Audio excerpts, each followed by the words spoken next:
Pickaxe. The family that vacations together stays together. At least, that was the plan. Except now, the dastardly desk clerk is saying he can't confirm your connecting rooms. Wait, what? That's right, ma'am. You have rooms 201 and 709. No, we cannot be 5 floors away from our kids. The doors have double locks. They'll be fine. When you want connecting rooms confirmed before you arrive, it matters where you stay. Welcome to Hilton. I see your connecting rooms are already confirmed. Hilton, for this day. This episode is brought to you by Indeed. Stop waiting around for the perfect candidate. Instead, use Indeed sponsored jobs to find the right people with the right skills fast. It's a simple way to make sure your listing is the first candidates see. According to Indeed data, sponsored jobs have 4 times more applicants than non-sponsored jobs. So go build your dream team today with Indeed. Get a $75 sponsored job credit at Indeed.com/podcast. Terms and conditions apply. Dripping in gold? That's cool. Dripping in Velveeta's supremely creamy golden cheesiness? That's respect. Elevate your drip with Velveeta's range of outrageously delicious dips and dishes. Shells, cheese, melty blocks, and heat and eat queso that go all in on indulgence. Flex on your fam with a creamy, cheesy masterpiece and go all in on what you love with Velveeta. Respect the drip and satisfy your cravings. Bring home the drip with Velveeta. We get more Java soon. I'm working on it now. So, okay, let me fill you guys in on everything that's going on. Ooh, trivia. So I just posted an update to the Kickstarter that's basically like our goal is to get everything in everyone's hands by the end of 2026. And while that sucks, we're still figuring out how we're going to do that because the tariffs alone add another 15 grand. Yeah. That's kind of everything right now, like out there. And we do not operate at a surplus here at DNR. Yeah. So we're I've taken on extra outside work. Bree's done the same. So we're both working about 50 to 60 hours a week. Oof. And there are no days off ever. Like it is just that. So I am working on getting us 1 day a month off. I'm trying very hard to start. That'd be very sweet. Scheduling a mental health day because we need it. But yeah, so. Dude, everyone's, and again, this is not everyone's got to, all hobbies must be monetized. If I'm painting, I'm either going to be streaming it or selling it. Yep. It's every day, bro. And now content creators have to fight against robots too. That's true. So, and that's the thing. I've backed so many Kickstarters, and I think 1/3 of them get delivered. People just fold, and we're never going to do that. It's just going to take a long time. And people, and honestly, like I have had Kickstarters that are still going on that were like before we did ours, and just but there are ones that I'm fine with because they are in communication and updating, and that's what's important. Don't run away. Yeah. I do think that content creators versus robots is not the episode of Terminator that I expected to come next in the franchise, but here we are. Well, things have been on the downslide ever since Genesis and Genesis. It was Genesis, but they spelled it stupid. Yeah, and it was a bad movie. It's not as bad as Fan Four Stick, but there was a whole problem with that for a while there. Yeah. My favorite is Fithrir in the Fithrir was franchise. my favorite. Fithrir is my, It's also because it sounds real good. It's so funny. Yeah. So what's everyone's plans for Halloween? Are we doing fun stuff? Yep. It's a Friday this year, which is unheard of. Yeah. It's not unheard of. It's just rare. And so, of course. Of course, we're going to do stuff. I'm sure that Felix is going to be an avocado again. Pretty great. Good. Yeah, it's solid. It is really good too. And I love a good locally sourced Felix. That's my right. And I'm pretty sure that Luce has decided with her friend that they're going to do the Elphaba Glenda? The whole Glenda, the whole Glenda thing. So who's going to be which one's getting? Luce will be green. Yeah, yay. Fantastic. Your bathroom's going to love that. Exactly. I'm not looking forward to any of this, but look up sealant, like for skin paint. You've already gone beyond the limits of how much I want to think about this. So Jason, I am trying to save you from getting green all over your house. I know. No, I'm not saying you're wrong. I'm saying there's nothing I can do. But I'm saying it's happening. That's happening. Yeah, true. You explaining that was as much as I can manage in my head. I can't do anything beyond that. So unfortunately, our house is going to be green. Just Google body paint Homestuck, and that'll get you where you need to be. I think in terms of consequences. There's so many consequences already. If she's not planning on using Sharpies to do it, you're already ahead of the curve. I'm thinking dry erase markers might work for a few minutes, and then they'll just go away. I don't know. Anyway, you're right. I think this is as stable as it's going to get. We haven't lost anything yet. So I'm hopeful. As stable as it's going to get is the title of my biography. That's the tagline of DNR too. It is really, honestly. It's like we're still in the air. I don't know if these wings are gonna stay on, and these engines sputter out sometimes, but we're still in the air. We're doing it, baby. That's right. All right. We ready to go? I'm ready. Let's do it. My eyes look dead, but I'm still in here. I'm ready. Let's go. Big smiles, everyone. All right. Jason? Bigger? It's smiling. Bigger? Okay. That's it. That's as far as it goes. Perfect. Welcome to Extended Rest, where we kick back, look back, and unpack everything our heroes have been through in the last month's episodes. Today, we will be discussing episodes 23 through 25. So go ahead and grab a drink and let's relive Theria one episode at a time. Today, I have with me... talk about this month. I'm sorry. I wonder what everyone wants to talk about this month. It's I don't know. I'm worried that we're not going to have enough to discuss because barely anything happened in the last 3 episodes. We're really chill. We're going to try and stretch it out a little bit. I want to talk about Nythera's bubble bath. That's what I want to talk about. Oh, man. It sounded cozy. Honestly. I was like... I miss bubble baths. All right. So I have with me today, Ryan. Hello, everybody. That is me, and I'm here. And Kelsey. Hello, I'm Kelsey. I'm on Java. I guess I don't know if we do introductions for this one, but I'm also on something else. Yeah, it's not out yet. It's coming. And Jasper.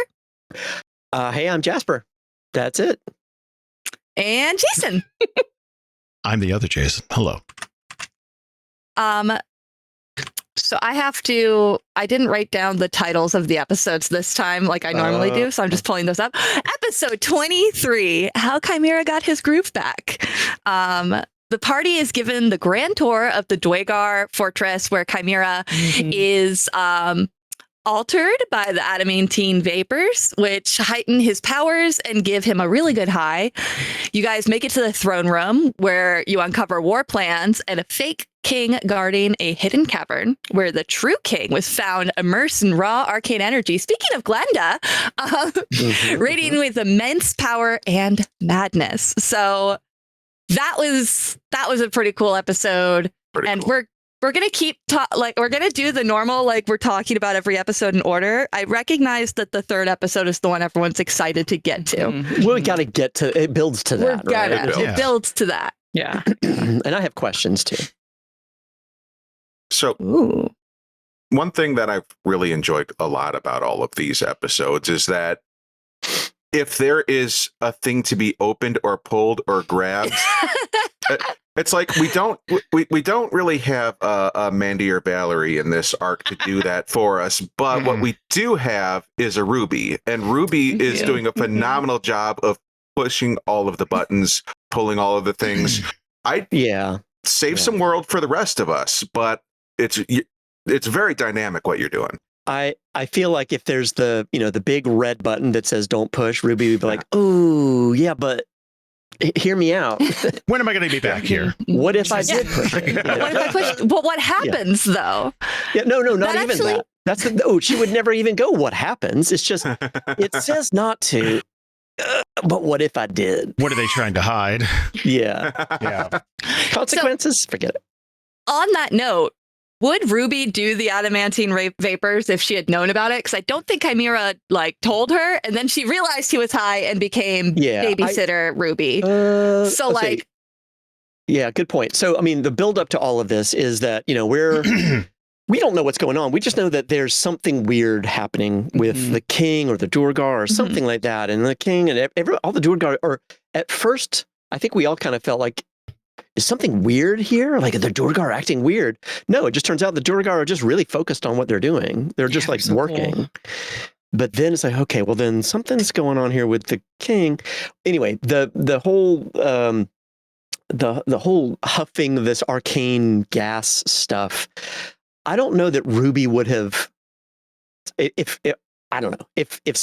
Chimera said, hey, come do some drugs while we're here, or something like that. Like, I don't think that she would have been like, no, not a good idea, dude. But it's not the right time. It was, right? Yeah. Like, no, come on. But I kind of got the impression, even if it wasn't stated out loud, that there was this draw for Chimera to do this a little bit. Like there was a Kolgothy, warlocky. It's just like handed to him. Like, you are here. There's a thing to do, and you just couldn't. I mean, you could decide not to, but otherwise, this is going to happen. I got the sense that, I'm not sure if I was just reading into some words too much or something, but this was having that effect and not as negative a thing because of Kolgoth. He was kind of that's what it sounded like. Filtrated or something. Yeah. Maybe. It felt very sort of tailor fit to, hey, there's a thing here that if you do this, it's going to be really good for you, or at least going to be it's going to have lots of bigger consequences. I don't know that it would have made sense for everybody to sit in that gas and huff it and say, what are we doing here? That would have been weird and bad, but it made so much sense for Chimera to do it and just get caught up in that moment. And then, of course, that was really helpful later, as we find out. You know what that makes me think of is that scene from Ted Lasso where Coach Beard confesses that he was really high during one of their games. It's kind of the same vibe where it's like, oh man, I've really flubbed up the timing here. So Jason, when it came to the primary focus of the mining operation, how did you land on adamantine? Because I feel like that's a pretty popular fantasy metal. And you didn't make up your own, which is a little bit weird for you, honestly. Well, I did. It's just not on the show yet. That's exciting.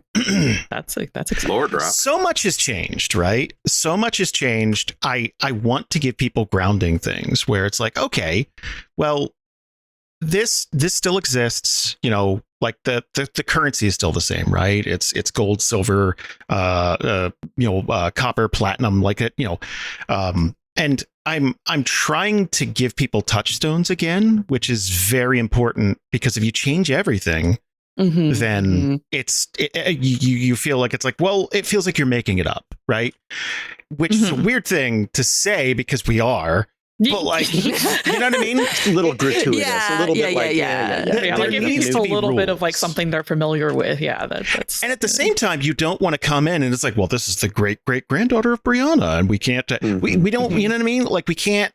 You don't want to repeat stuff, but at the same time, so there needs to be little touchstones. So there's all kinds of other stuff in that facility that they're using, but we needed a focus, and I think it was kind of a neat thing to kind of bring in, just like the Feywild, where it's this is stuff that has existed in D&D forever, but you can do your own take on it without it being derivative. And I think we're doing a pretty good job of that, but I don't know. I'm always waiting what for the email. What do you guys think in the chat? Do you think we're doing a good job with that, chat? Say yes. Kelsey? Say yes. Whenever you were describing the giant ingots, I was just picturing the giant Toblerones. Visualizing. That's good. Perfect. That's good. Yes. Didn't they shrink those a couple years ago, and it became a big fucking deal? Yeah, I think they're in the same position as like Arizona iced tea, where it's like, look, man, we don't want to upcharge you, but at the same time, it's really expensive to keep making these things. We can't keep the prices $19.99 forever. Like it's, I appreciate the Costco hot dog guy. If you change the price of the Costco hot dog, I will kill you. Direct quote. Jasper. Well, no, I'm sorry. I'm still on the Adam. Can you clarify for me and for listeners? Adamantite is the ore. Adamantine is the refined product. Right. This was my favorite running bit. It goes down. Right, and then adamantine goes up. Yes. So I would actually argue that at least from my limited experience, I'm not a huge lore comic book, and I'm not. There's probably a lot here that I don't know, but in my mind, Jason, you made the metal be a thing, right? Long ago, we came up with a list. There was a list of stuff we need to do for this big artifact we're trying to build, and all sorts of things, which has now been sort of exposed. But this is a thing, and it does feel like a mystical, magical type, a little bit more important. But in my mind, the way that you describe this is like it's kind of shimmering with arcane energy. It's kind of infused with magic, with something that I've never thought. Like when I think of Wolverine, for example, I don't think of that. I think of just really strong, important metal. But what I don't think is arcane magical stuff. So I feel like there is sort of a Theria version of this that, and by the way, I'm calling this whole duergar thing, I'm calling this the adamantine arc. I just looked it up. We're totally cool on copyright. It first appears in the 1941 short story Devil's Powder by Malcolm Jamieson. So, oh man, I want some Devil's Powder. Yeah. So like not even like Marvel. Like got it. I feel so we're good. Yeah. Chimera is right there for that Devil's Powder, 100%. Yeah, it's great. In fact, yeah. Okay, so D&D has officially been around for 50 years, right? And in that time, countless people have worked on it. Countless people have, if you want to use like adamantium, like the Wolverine substance, that's sometimes magnetic, sometimes not. So in the movies and some of the comics, it's a death sentence to go up against Magneto. Sometimes it doesn't. It doesn't matter. Like sometimes he could rip it out of his body, and sometimes it doesn't matter at all. So like everyone like it depends. I just want to keep things consistent in our world, but I do want things to evolve and change. Yeah, I was so for Halloween, I'm working on vampires again, and they've changed over the last century because of the whole arcane energy seeping into the ground. So I get to remake. I will kill some of you with these vampires. Jason's just desperately juicing them up. Yeah, trying to make them more powerful. So me being me, I've actually gave them more drawbacks, and like it's much more volatile. So like I wanted to bring in old vampire lore, specifically Romanian lore, and like that 30 Days of Night feel, and that's fun. So I'm trying to make them feel more supernatural as you know. There's a bunch of energy. I did love the little vampire city in Esterhold. That was nice. I don't know why I was expecting you to say. So I took some of the werewolves and I had a vampire bite them and turn the werewolf into a vampire. I don't know why I was expecting that one. And then he turned blue for some fucking reason. For some reason. Please stop giving him ideas. Someone's going to Lockford. I just know that. Like it's common. All right. There is something that was hinted at during introductions that both Ryan and Kelsey were like, oh, are we allowed? So you are both on Homefront, the group that is going to be posted first on Patreon and then the main feed later down the line. And I wanted to ask, do you think your characters would have tried the adamantine vapors? Just a little taste, little taste of. What do you think, Mag? No one should have to choose between their own safety and their pets. But nearly half of domestic abuse survivors delay leaving because they can't bring their pets with them. Purina is helping to create more pet-friendly domestic violence shelters through the Purple Leash Project, so survivors and their pets can escape and heal together. Visit Purina.com/purple to learn more. Experience a membership that backs what you're building with American Express Business Platinum. Enjoy complimentary access to the American Express Global Lounge Collection and a welcome offer of 200,000 points after you spend $20,000 on purchases on the card within your first 3 months of membership. American Express Business Platinum. There's nothing like it. Terms apply. Learn more at americanexpress.com/business-platinum. Let's talk about if you paid attention to Theriathon earlier this year, you would have maybe got an introduction to my character, who was a very angry, violent individual. And I think that this character, Magrabar, would not have been interested at all in such frivolity. And if he had to go through it to hit somebody, that'd be one thing. But no vapors for him. Rhyme would not do it without like knowing the drawbacks at the end. Like that's kind of their thing. It's like they're not like against drugs as a concept, but like unknown consequences when it wears off and everything. That's like valid sense. So all right. Homefront, What about your character, Bree? Yeah, Bree. Oh yeah, she'd totally do it. Yeah, that's what I figured.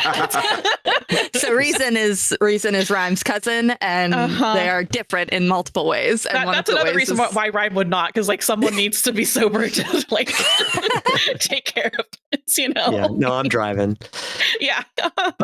Speaking of Homefront, so you said Homefront's going to be in the Patreon. How would you be able to join the Patreon? Where would you join the Patreon? And what do you get when you join the Patreon?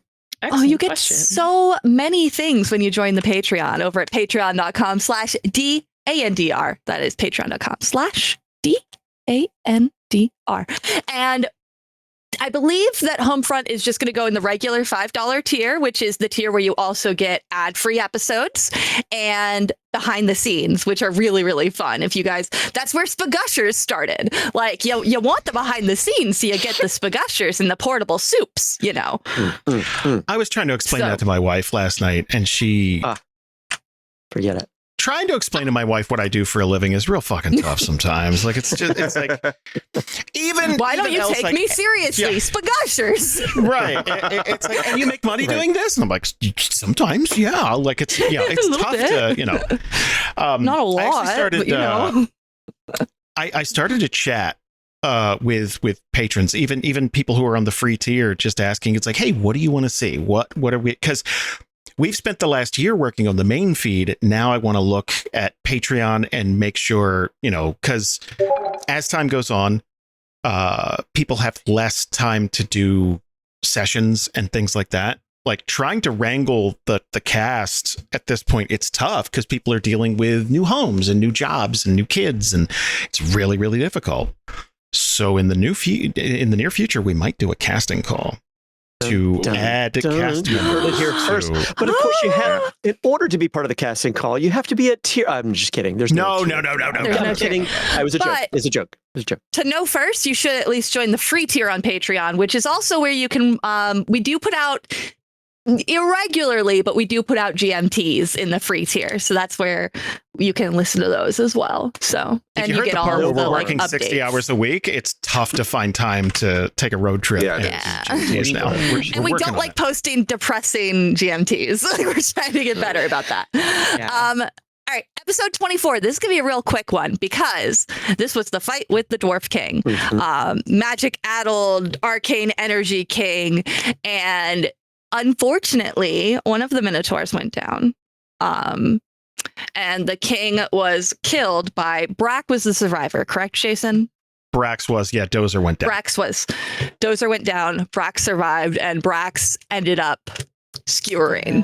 That was not the right hand motion for the violence that happened, but how did we all feel about the outcome? Because I know that specifically Jasper, you guys were going for letting the king live. Like you wanted to save the king from himself. I thought that was wild. It's like at this point, I was like, I don't like even like you knock him out and he lives. Like I don't think if he wakes back up, he's gonna be like coherent. Like he felt like he was gone. That's true. I mean, obviously. If you coax a king through his rehabilitation, I feel like he does owe you a favor. So now 100%. I see where you guys were coming from. That's it. So imagine, okay, of course, at some point it's like, okay, this isn't going to work. Like we don't have a whole lot of choice here. Of course, this could go really badly. And in the sense of king's dead, right? But think about this from the party's point of view, and in particular, Logryn's point of view, right? So if Logryn sort of is leading this up, it's, look, we're here for a reason. We're here overtly for a reason. We're not trying to steal anything. We're not, if anything, we're trying to just ask for a favor that we can return later. And hey, at best, maybe we can find an allyship and maybe we can, do something even better here. Oh, your king is kind of messed up? Okay, listen, we're going to try to figure this out with you. Oh, crap, he's going to kill us. Okay, we're going to try to subdue. And even later we find out, not find out, but through that there are little things. Nythera was not using poison to kill, but poison to knock someone out. It was very, very deliberate. Of course this makes sense. We're not going to come, hi, well, thanks for letting us in your home. Let's kill your king. Let's try to help you out. So this was Logryn's point. Let's get some witnesses. Yes, that I think was the smartest thing you guys did. And I'm glad at least one of them survived. That was, I wasn't thinking about it. Now here's the thing about this that threw me off a little bit. It was a good call. You're so right. Who threw the first punch? Does anyone remember? I don't remember. I'm pretty sure it wasn't the king. I don't think it was the king. Did Han shoot first? Oh my gosh, did Han shoot first, guys? I think Han shoot first. I think Han shot first. It might have been Ruby because Ruby often has that reaction whenever initiative is rolled. I think the king did declare intent to attack. Though. Yeah, he was. Rhyel was on the group side, so as long as Rhyel, who is kind of the official that's true. stand-in, which actually leads me to a question for you, Jason, specifically. Was Chimera really the first one to ever notice the adamantine high? Because Rhyel seems surprised. Is that there are no duergar teens that are sneaking in So he's the first one to ever just step in and go. But I think the Kolgoth might have been a factor. Right, but that is still there. That vent already existed. No one's ever just passed by and been man, I feel great all of a sudden. Well, that's okay. Okay. I think you have to work in factories to really get what I was going for here. But okay. I've talked about it before, but industry was dying all around us where I lived. I grew up in Bridgeton, New Jersey. I've worked at dairy plants. I've worked at meat lockers. I've worked at a bunch of different dairy glass plants. Dairy lockers. Dairy lockers. Yeah. So I worked at Frederick and Dimmock and Arc and stuff like that. Doesn't mean anything to anybody here, but those used to be glass plants for pharmaceutical stuff. So I would make IV drips. I would make all kinds of stuff. And I was a machine operator. And let me tell you how the economy's changed. This wasn't a lot of money then. I was a machine operator for 3 years and I was making $10 an hour after I passed tests to get. I started as a janitor and worked my way up to $10. To $10, and that wasn't a lot of money then. That was insulting. I hate how that's still higher than minimum wage. In a lot I know. Of places. It's insane. Presley, sorry. I'm not gonna. It's insane. Don't do it, Kelsey. So the point being, there were open flames and stuff like that I had to negotiate. There were so many things that could kill you, right? If those machines stopped because a piece of jagged glass got stuck, you had 30 seconds or the chimney would erupt into flames and the entire place would go up. That's how antiquated. These are 100-year-old machines brought over from Germany and shit. So thinking about these people, I dwarves, traditional dwarves are artisans, right? They're the content creators of D&D. They're all about sculpting and building these huge the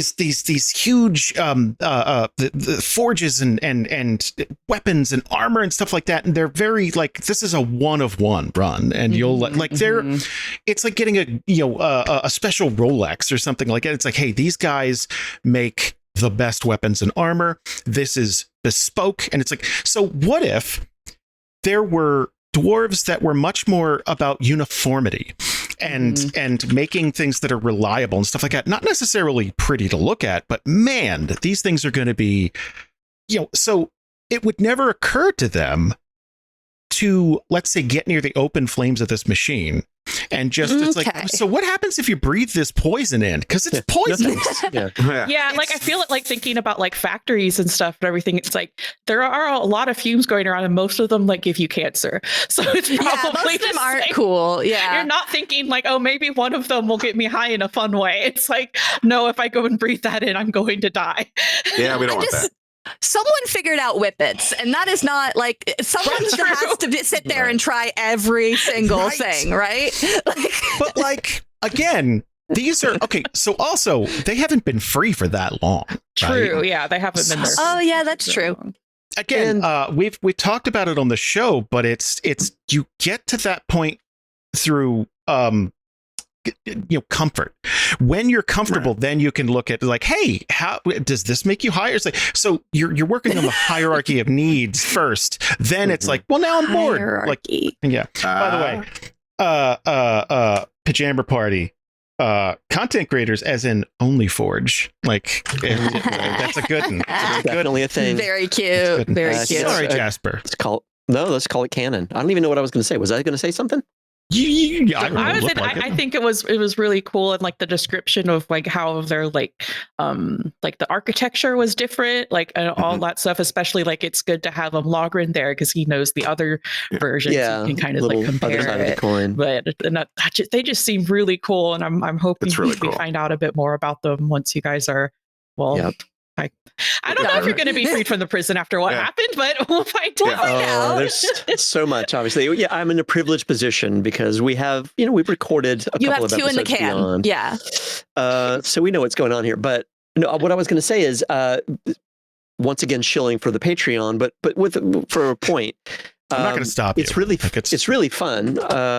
If you go listen to the Overseers, the sort of between Arc 5 and Arc 6, we did a little limited quest for the Overseers that introduces the duergar. And this is an extension. It has nothing to do with the Overseers themselves, but it's just nice to see where they've come from and how they've gotten where they've gotten. So join the Patreon, patreon.com/DANDR. And listen to the Overseers limited quest. Descent into Madness. This new duergar city and factory, part of what makes it so interesting also is that it's got to be a little under 100 years old, less than probably, because they came from another continent. So it's not old at all. They might have just started figuring out how to get the fumes all of the way out. That might be really new. It's adamantine hasn't even been in the ground for 100 years. I believe you said something along those lines. It's all the extra dragon magic, something like that. It's that refining process was, so the ore existed, but like steel is a combination of like iron and something else. But like it's grits. There's going to be, and yes, Moxie. That's it. Dr. Pepper, I think, is what they fused. Right, yes. I think that's what. Love it. But sponsor us. Do it. Oh my God. Do it. You won't. Cowards. I mean, they won't, but they really should with as much as you drink. Like Dr. Pepper people are so fucking weird because if you drink Dr. Pepper, that's it. You don't have a backup. Nope. There is no, is Pepsi okay? It's like, no, I'd rather drink piss. Like they're so vehement about their soda. Like it's, I could look at, like there's 50 flavors of Mountain Dew that I'm like, oh, that's lovely. Coke is a sipping beverage. And like I stopped drinking Dr. Pepper after they stopped coming out with the Dr. Pepper only for men. It was like, finally. I remember the commercial when they were like regular sodas for pussies. That was so aggressive. It was so aggressive. Stupid. It was the dumbest thing. Anyway. Sponsor us, Dr. Pepper. We will. Berries and cream. Berries and cream. Ooh, yes. It's the best one. It is. Berries and cream. While we're talking about sponsors, there are very few content creators that we have associated with or followed. There are many that I followed over the years, and eventually they all disappoint because something happens. Like there are comedians I follow, and it's like, Bill Burr's pretty great. Oh, he went to Riyadh? Fuck! Like it's just there's always something. It's like, look, I understand money, but and one of the reasons we're not good business people is because morals. We're never going to launch an NFT or a cryptocurrency or try to scam our listeners or anything like that. Like we just don't want to do that, and that's why we're poor. But anybody who watches Jordan breeding stuff, he started in Cracked, and like the entire, like that is his real name, but like he calls his viewers breeders and like haha. Yeah. So and he has a breeding company. And like he recaps all the movies in a franchise. So it'll be like, hey, we're going to talk all about Sharknado today. So all the Sharknado movies. Super nice dude. I started supporting him on Patreon and just reached out to him. And like, he's a really good guy. We've talked back and forth. And like, if you got an email the other day, it's because we put each other on each other's Patreon pages as recommends. And it's just, it's nice to reach out to somebody. It's like, he just did all the Candymen. Yes. Like oh wow! What a weird franchise. What a like such a weird franchise. And he did it in chronological order. So the third one's the last one he did, which is that one is so garbage. And he made it interesting. Good for him. Because like it wasn't interesting when I fucking watched it. Thank you, Mr. Breeder. Jeez, Soda, I you worked at that guy's house? Weird. Yeah, I know he lives in the South. That's crazy. Dope.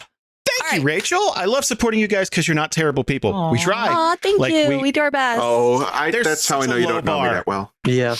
Well, she's not supporting you. I was going to say, she's not supporting me or you. That's a good point. Good point. It's association. So speaking of most content creators are predators, time's up, episode 25. I didn't say that. Like, it's true, but you don't say it. Like, but they are. We were all thinking it, so that's... It's right. While confined in the fortress after the king's death, the party was given tours, navigated political tension and mounting pressure, especially as Chimera neared the deadline for his pact. After a failed contract ritual, for Kolgoth, I think it all went as planned. The contract ritual part was a success. that was great. Yeah. Great. Yeah. So he forced Chimera to murder Jesse, and the whole group was left to deal with that. And the demon, the last threat was, "Do not make me wait again," which was such a fucking great line to go out on. It was such a good line. It was a great moment overall. Like, it was really good. Such a good fucking ending for that episode. Learning through play starts with Lego Duplo. With Lego Duplo, toddlers can develop real-life skills while having fun with colorful bricks made just for them. Large, easy to grip, and safe to explore. When children express themselves with Lego Duplo, they build patience, problem-solving, and empathy. See your child learn perseverance and self-expression with everything they imagine and create. Visit lego.com/preschool to learn more. This Halloween, what's under your costume might just steal the show. Wait, is that glow-in-the-dark underwear? Boo, yeah. MeUndies has dropped their spookiest collection yet. Glow-in-the-dark undies and PJs so comfy it's scary. Tricks, treats, buttery soft briefs. Exactly. To get cozy and spooky for less, go to MeUndies.com/trick-or-treat and enter code TRICK-OR-TREAT to get 20% off your first order. MeUndies. Treat yourself. So I wanted to ask you a question really quickly, all of you, just because you've played in my games for many years now. Yeah. So, Tyler R hits me up on Discord and we talk a bunch and stuff. And he asked a question, and it's something I worry about. I always worry about crossing a line with you guys. I don't ever want to pull a bullshit move with you guys. And I don't think I've done many of those over the years. I don't like using powers like legendary resistance. For example, like if you roll and you roll well, and then I go, "No, you didn't." I feel like that's a bullshit cop-out, which is why every one of my vampires has died in humiliating fashion. Because I refuse to do the thing where it's like, no, to prove a point. It's like, God damn it. So by taking agency away from Ian, and I even checked in on the episode, he was cool with it. Yeah, you did. But like, I left that in specifically. Yes. Yeah. How do you guys feel about that? Is that a line crossing thing for you, or because I feel like it's not a lot with Ian? Yeah, I did like feel like it wasn't, especially because he checked in afterwards. Like that's important, but also like the thing like when Ian was making this character, and I imagine you and him talked a lot about like Kolgoth and everything. And I felt like that's the kind of story he was wanting to tell. And like specifically with the like warlock thing, like that's, I think, like what like was working in the character. It wasn't just like something completely out of left field or like unrelated to what his character's story was. That's the story thing is what I think matters most. Because like with legendary resistance, that's just a way to make the fight last longer. It's just a mechanic they put in place because they realize that the heroes are overpowered, but they don't want to fix that. So they just add a thing and they're like, there, we did it. Versus like, you made a warlock character. Specifically, you made a warlock character where you wanted to interact with the patron. A part of working with a patron as a warlock is always going to be that patron does control you. That's supposed to be a part of it. That's how you got the power. So I feel like it was perfect, especially because he rolled a 2. That was an important thing. Yeah. He rolled a 2. What I loved about it was I'm a big comic book fan. Marvel did like a Moon Knight series a couple years back. Yeah, and in it, the main character would occasionally lose control of himself and do violent superhero things. And I kind of caught that vibe, and it made me very happy to listen to it. So that was great. But one thing that I was wondering about this, and I don't why. Did the king not count necessarily towards the murder total because was it intent, or was it because Kolgoth didn't get the kill? Or is Kolgoth just being petty about it? Because it was just a kill, I thought. So I thought it was a soul. Okay. Well, it's so okay. Kolgoth is different in a lot of ways. He's built different. Well, it's the experience. There was a fight. But there were like 11 people. And he was also really, as established, really out of it. Like he was in La La Land, even for Kolgoth. So it's more about do the thing I told you to do because I told you to do it. And it starts out as a suggestion. And I wanted to create a situation where, like, if you go back and listen to the last 10, 15 episodes, there's hey, I want you to do this. Hey, I want you to do this. Hey, I was noticing that as it kept going. I was like, this is not going to go anywwer good. And lo and behold. And because like the start of it was not giving him the soul of one of the kids. Like that's why I assumed he needed a soul, was because it was like, hey, I want that soul. And he said, no, I'm not going to have her sign a contract with you because... And it's a different type. We keep drawing corollaries between that and just an abusive relationship, right? And one of the things... in an abusive relationship, that the first time someone starts trying to get autonomy back or agency in their own decision making, it's the first thing someone like that'll do. It's like, I don't want you talking to those friends of yours. I don't want you doing this. I don't want you to. It's to cut you off from that support system so you don't have a choice.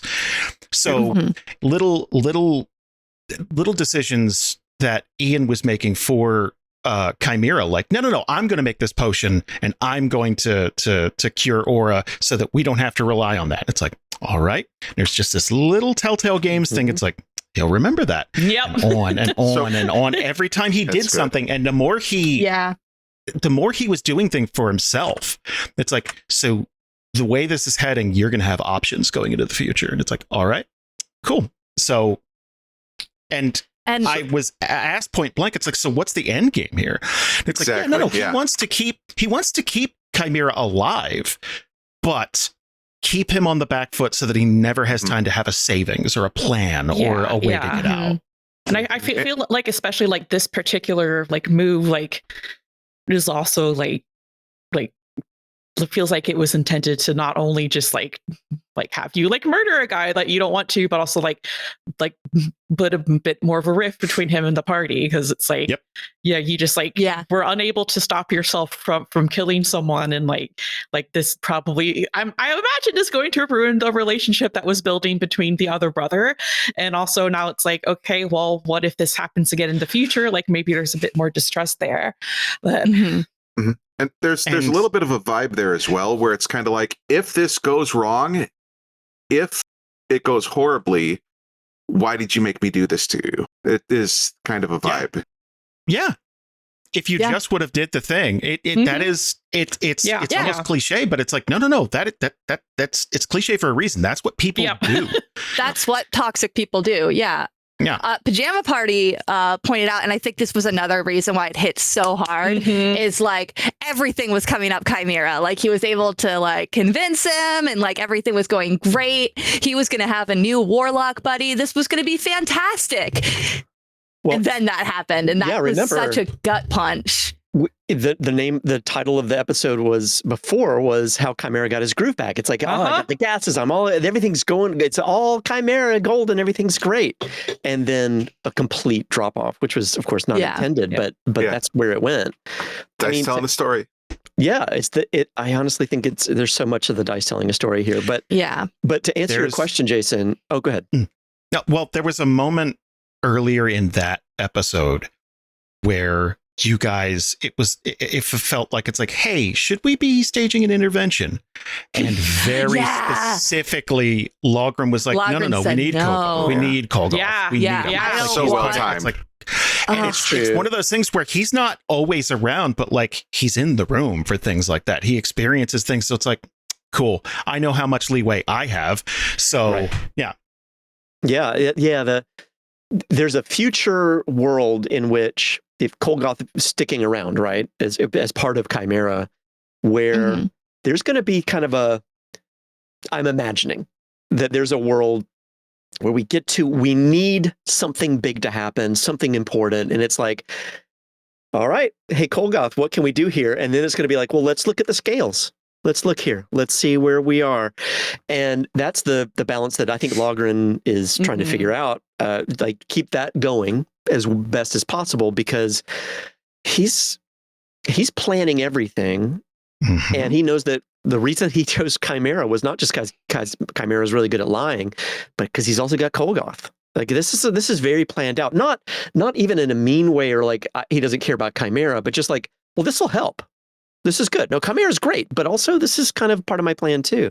This is a lot to think about. And to answer your question earlier, Jason, I feel like, how long has DNR been around? Like 13 years or whatever it is, 13 and a half years. There's a long established tradition and precedent of you not crossing lines. I mean, even taking spells away that have anything to do with mind control or charming or things like that has been part of the DNA of this. And so getting to that point with Kolgoth and Chimera,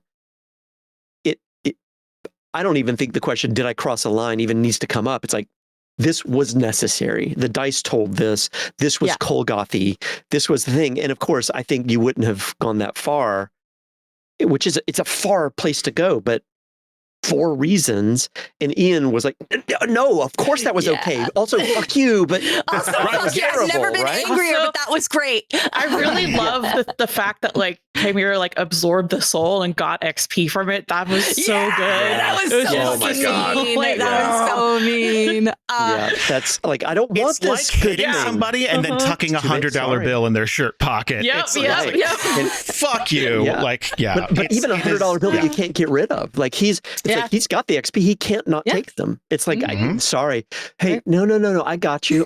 Listen, like almost like I'm doing you a favor here. Right. It is. Oh, I'm taking care of you, baby. So terrible. It's so toxic. The best part of that is every single time you guys get XP from now on, Ian's going to look at that and see that he's 2,000 up on every. Even when that becomes an insignificant number, when you're at level 10 and 2,000 XP is like, he'll know. It'll be there every time. And it'll be there forever. Yep. It's haunting the narrative. Pain. That's not the kill. If you guys get out of this. If. I really wanted to go out on the don't leave me waiting again and just have it end there, but I thought that the interaction between Jason and Ian was important for listeners to hear, especially listeners who might not be as familiar with the game, where it's like, hey, if you're DMing, this is a part of it. You have to do this part too. You can't just do the Kolgoth part because it's. And I think that's where. So behind the scenes, I'm working on like a masterclass thing for DMs. And I think it's talking to people in Discord and emails and stuff like that, just regular questions. But empathy is such a big part of like the game, I feel. Because anyone can put together monsters and bad encounters and like mess with players and stuff like that. But it's paying attention and making those moments count and mean something, because we had 24 episodes before that of building these characters up and making that matter, that going forward, it's like, okay, is this a catalyst for something or another thing in a long list of like, how much worse does this get before Chimera has to do something or wants to do something? So I don't know. The rest of the party is not going to be very happy about it for different reasons, probably, right? Of course. Logryn's going to have his own this is going to cause problems kind of a thing, right? But then, Ruby and Nythera, who've already looked into, this is toxic and we care about our friend here and love him. They're all going to come at this from different angles about this is not okay for lots of different reasons. Right. But how not okay is it? And where's that line? And right. Maybe it's not, maybe the line's been crossed and then it's just a matter of, well, we can't do anything about it now, but maybe we'll do something at some point. I don't know. It's like, I don't know.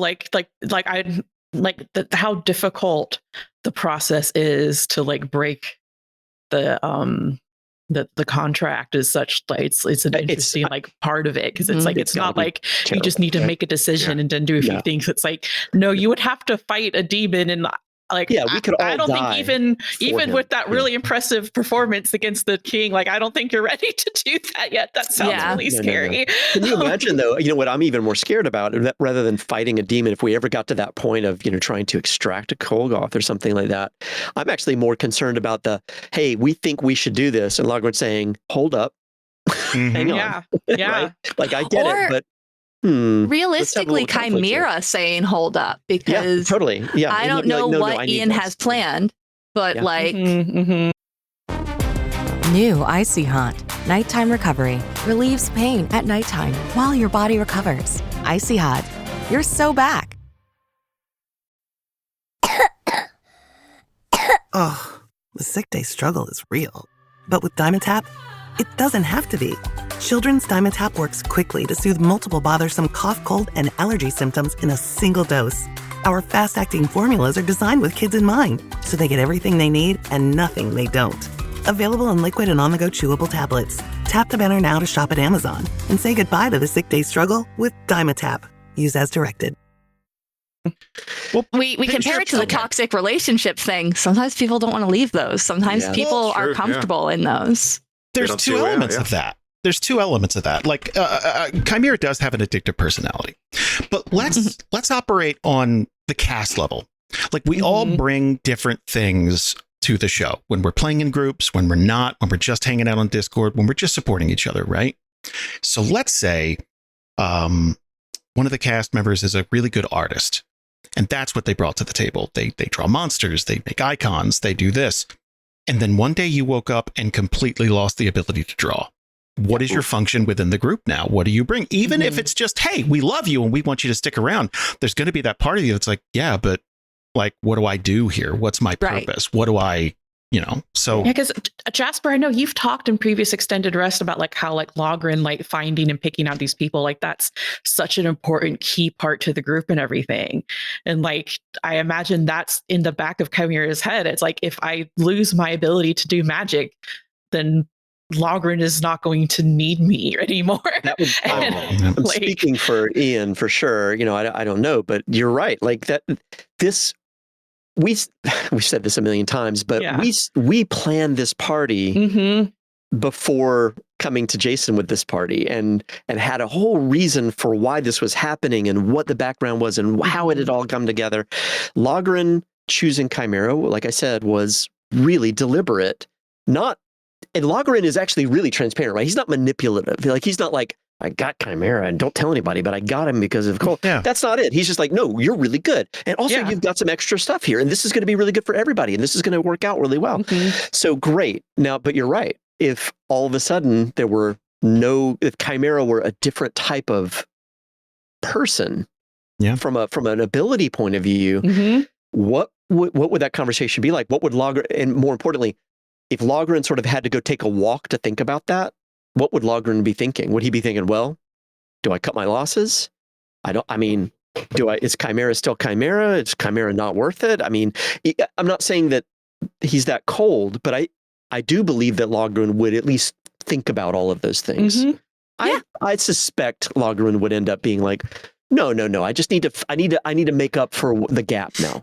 And especially but just from Chimera's perspective, it's just you think it's Oh, he would be devastated, and and it's not like Chimera would be devastated. Right? Yeah. This is still Magic, and if back in the day before the fall of Uman'Yiro, Magic wasn't you got access to Magic through a thing, but you didn't necessarily just get it from a thing. Like if I remember correctly, you could be a cleric who eventually didn't believe in gods, but you could still continue to accumulate power that way. Warlocks were always different. Is this sort of thing still the case, or did things change since the fall of Uman'Yiro a little bit? Well, things are a little more volatile, but there's magic coursing through everything. I like the idea of it being compared to the Force, right? But how you access that, even just how you cast magic through a wand or a rod or an orb, whatever your focal point is, that's how you communicate. Going back to the drawing thing, right? That doesn't mean you can't relearn how to draw, but you have to put that work in. Whereas Warlocks have always been like, even as far back as Jadzia, it's like, no, I could just give this to you. We could skip all that practicing and all that learning. Yeah. We could just give it to you. But that comes with a passenger that is very much like a tick. Like it's it's a parasite for sure. Oh man. The Lyme disease of magic. Exactly. There's a t-shirt. What was I going to say? I feel like one thing I've really enjoyed with Theria in particular, and Jason, the world that you've created, is that every time there has been a warlock involved, it's always very different. I think warlocks are a special, not just they themselves as a group are a special off to the side, kind of a weird, unique type thing. But then within that, each one of those has been different. Every time we've seen a warlock, whether it's been Alex playing somebody or Michael Jadzia or whoever, right? All of those have been a completely different type of patron or patronage, I should say, like a different type of what's the agreement here and how close are they? How not close are they? What's the relationship between them? It's not one size fits all, and it's all very, very unique. And I love it because it means that Kolgoth and Chimera, we can't play this out. We truly can't say what would happen if, because it's like, this is Wild West, because every warlock patronage in Theria is Wild West. Like, it's all unique. I love it. I love that there's a lot of question marks that we can never get to yet. Well, they're relationships, right? And every relationship is different. There are patrons that are out to get as many followers as possible. But there are some like Kolgoth with they want to settle down with one or two people and experience every single. That's where they draw their power from. It's the experience. It's not, taking 1/16 of your soul and like pocketing it. It's being there through thick and thin, for better or worse. And like, I don't think that I've seen that anywhere else. I don't know where else I would have. Warlocks, it's sort of D&D 5e vanilla, sort of like, I've got a patron. I may never have to deal with that. Right. It's like how backstories were treated in 5e as opposed to A5e. Yeah, it's like, no. Really think about maybe I have. Like, who's your patron? Oh yeah, I forgot. Let me look at my wallet. Let me see if I have my card. That can be, it can be so distant. And this is the opposite. Not only is this patron very, very, there's a very detailed relationship here, but it's literally part of his body and actually just is there and listening. Yeah, he's just always like wrapped around. Whenever he talks, you can almost just hear the fingers kind of creep up over the shoulder. Yeah. It's so good how you do that. Oh yeah. Bree's done a very good job of like accompanying those with music and like having little cues. That's a good job. Can I yes and that? I said this to you, Bree, on the chat, sort of in the Discord, just separately and privately. But holy crap! If you haven't been listening with headphones on, it's so good. The editing is not just the editing, because that sounds like cutting and putting things together, but the editing and then the Foley and the sound effects and the music on top of all of it, it caught me because I was walking the dog and I put my headphones in and I got new headphones, so I've got like noise canceling stuff and it's all like New York City is gone, right? And it's just silence. And then Ruby, I think it was during the king fight, the duergar king fight, and like, well, Ruby like runs over here and like so turns on her gauntlets or whatever, and all of a sudden it was like like I was like, oh my God, you got it. Like, you got it. And there are certain ones like that literally in my folder, that sound effect exists, and then it's -Ruby because like I needed to save it because I knew that was her sound. That's good.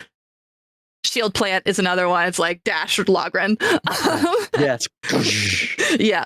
So good. Anyway, it's fun. Like I really like it's fun when you guys you're doing such a good job role playing that like I get to be excited to like, ooh, how do I heighten this moment? How do I mean, like it's fun. I'm mad because I want those things happening while we're fighting and like doing things and then but I don't, that's so great. Rough. I love it. Yay. Anyway, I think that's this month. That's what we did this month. Any final words for the chat, or anyone in the chat want to ask any questions or anything like that? While we're waiting, I just wanted to thank everybody out there because over the years, it's easy to get complacent or not know what to focus on. And we've really been focusing on the show, the main feed, and getting back in touch with you guys. So a lot of that is I'm trying to post TikToks. I'm trying to post short form content. I'm working on a bunch of other stuff. We're trying to make sure that, that like if you show up to a stream, we're engaging with you a little bit more. So streams have slowly been getting more viewers and like the Discord's more active. And so just thank you guys for interacting and giving us your opinions and stuff, because we're just taking stabs in the dark without it. We're just trying to guess what you guys want, and it's tough. So I think Homefront's going to be something you guys like too. It's going to be a different flavor, but it's supposed to be. And we got a Halloween episode coming out. We do. We just got a ton of stuff we're working on. So yeah, thank you. That's all. Thank you guys. So we will see you next month. Yay. Bye. Hi, everybody. Wait, so is there a sorry. question? Sorry. There was like little questions today. Do the characters have Twitter accounts? We haven't done that because no one uses Twitter anymore. I hate Twitter, and I won't use it. Blue Sky, maybe. Blue Sky, maybe we'll do Blue Sky. Blue Sky's pretty good. I think I made a Ruby Blue Sky, but I haven't used it. Yeah, I forgot. Pajama Party wants to know what it looked like third person for the whole Chimera possession thing. Oh yeah, like sort of from the viewer. So I think it would be okay. The way Kolgoth works, right? In that moment, he's not trying to comfort. He wants it to be. So even though Chimera doesn't see it, I don't think big demon wings spread out from him or something like that. He wanted Jesse's final moments to think that Chimera did it. So maybe just a dead-eyed stare and him slicing his throat wide open. Like it would just be like it's just Chimera. Like that's what he wants to, even if there's no benefit or drawback to that, it's for Kolgoth. It's for him, the experience. So yeah. Well, on that haunting note, I think we can go out now. I'll never call it X, Darkwing, ever. It's fucking Twitter. Fuck that billionaire. I don't care. Bye, everybody. Bye. In a world where board games rule the planet. Walker, this is for So Very Wrong About Games, not a thriller from the 90s. Here at So Very Wrong About Games, we value your time. We get to the point, we give you a critical analysis of games and tell you which games are worth checking out. Things we value: rigor, your time, Gibbons, buzzwords. You'll get it all at So Very Wrong About Games. Critical reviews, what's hot, longtime classics. So Very Wrong About Games, wherever you get your podcasts. All My Best Friends Are Digital is a podcast about video games and the stories they tell. Every week we cover a retro title, where Mark finds a way to bring up Terry Bogard or aspect ratios, and Caitlin grudgingly acknowledges that there are games other than Square RPGs. We do a feature review of a recent release and also chat about what we've been playing lately. We love the stories and memorable characters that video games bring us. Garrus Vakarian will never love you the way he loves me. Sometimes a little too much. Join us every week for All My Best Friends Are Digital, wherever you find your podcasts.